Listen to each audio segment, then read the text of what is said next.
If you finally want to unlock the one-arm handstand, here's exactly how you can learn it, and let's get right into the tutorial.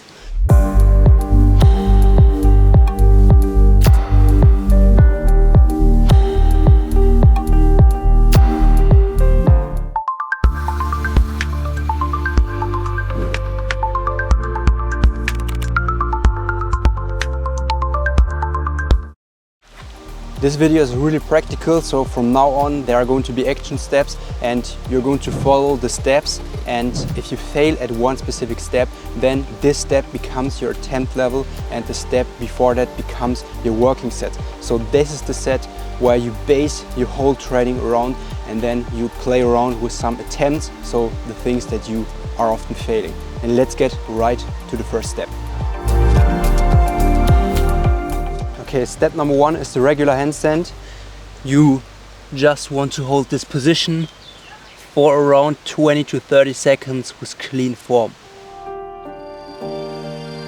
Step number two are leg movements in the regular handstand. This is an extremely important exercise. It's even more important than just holding the regular handstand with clean form, because if you are able to move your legs in all directions, then you are also capable to learn the weight shift pretty easily. So when you are doing the leg movements, you want to start in the full position. You go to the straddle and then you go to the tuck and then to the full again.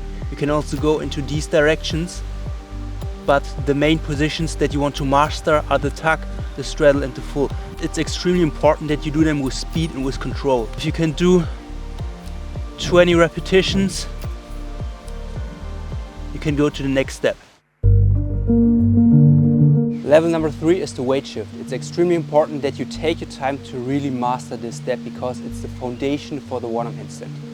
You start in the regular handstand and then you shift your weight to one side and you want to hold it for 5 seconds with fingertips on the ground. What you don't want to do when shifting the weight is to shift the hips sideways. So this is what you don't want to do, because it's going to create a compression in your side flexors and it's going to destroy your line. What you want to do is to have your hip diagonally shifted. Like this, you are straight and diagonally aligned.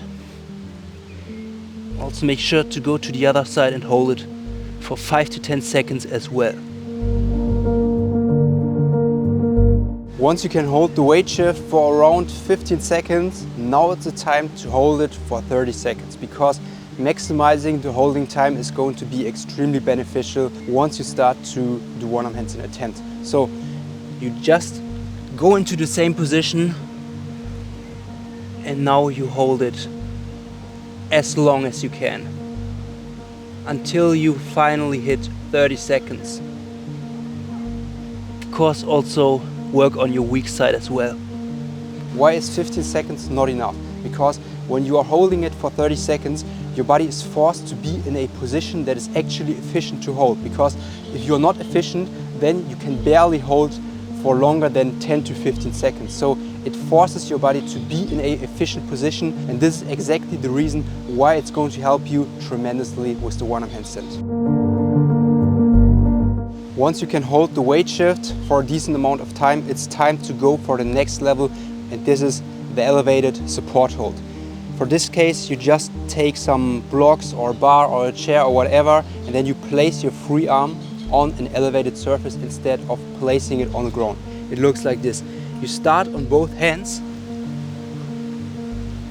you shift the weight to one side until you feel that there's almost no weight on your free arm, and then you grab the elevated surface and you also only place as less weight as possible on the object. And then you want to hold it for 15 to 20 seconds. And then you can come back down. What you can also do is this drill. So always going to the floor and up, to the floor and up again.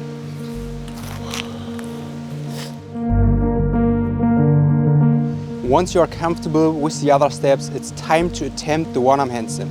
And you don't need to go crazy, you just need to go really slowly and controlled. So you start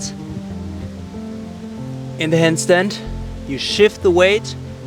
First of all, you want to hold it with fingertips for around 5 seconds until you feel that there's almost no weight on your free hand, and then you lift it off, but you are not forcing it. And then you just hold it 2 centimeters off the ground. And I know you are not going to get it first try, it's completely normal, and your attempts are also going to be completely trash in the beginning, but this is part of the process. You need to go through a phase of messy execution in order to clean it up later on. Once you're ready to attempt the one-arm handstand, you also need to understand how to balance. So you can use your hand, your elbow and your shoulder for balancing. Ideally, you mainly use your hand for balancing, a little bit your elbow, and in the best case, you ideally do almost nothing with your shoulder, because if you use your shoulder, the one-arm handstand gets pretty shaky, and that's not what we want to have. So first of all, imagine a dot that is placed inside of your hand. This dot represents the weight placement. So this point shows you where most of your weight is moving, and the weight is always going to move in all directions. Sometimes it moves into the fingertips, sometimes it moves to your thumb, sometimes it moves to the palm of your hand. And it's important that you react extremely fast. So if the weight moves to the front of your hand, you need to push into the ground with your fingertips. If it moves to the palm of your hand, you need to push into the ground with the palm of your hand. If it moves to the side, you need to push with the side. So you need to be extremely fast and extremely precise with your corrections. But if your hand doesn't manage to maintain the balance, that's when the second stage kicks in, and this is your elbow. You shift the weight over to one side, and now you are already making a lot of small corrections with your hand. It's important that you are doing these corrections extremely fast. When the weight moves in this direction, you can use your elbow a little bit for correcting. You can also use your shoulder by changing this position. So you can bring it closer to your head, or you can bring it further apart from your head. In order to use your shoulder, you need to have some distance between your head and your shoulder, because if you're already like this, then there's no room for corrections. If the weight moves into this direction, you can go a bit further apart from your head. If the weight moves into this direction, you can decrease the distance between your head and your arm a little bit. Like this, you can also use your shoulder for balancing, but as I said, ideally you mainly balance with your hand and with your elbow. When you are lifting the arm, you want to lift the arm like this.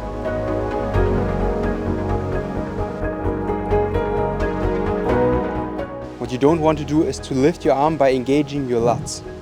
So this is what you don't want to do, because it's creating a compression and it's going to throw you off balance, because like this you are not aligned anymore. So always maintain the shoulder position. It's like a fixed joint that shouldn't move at all.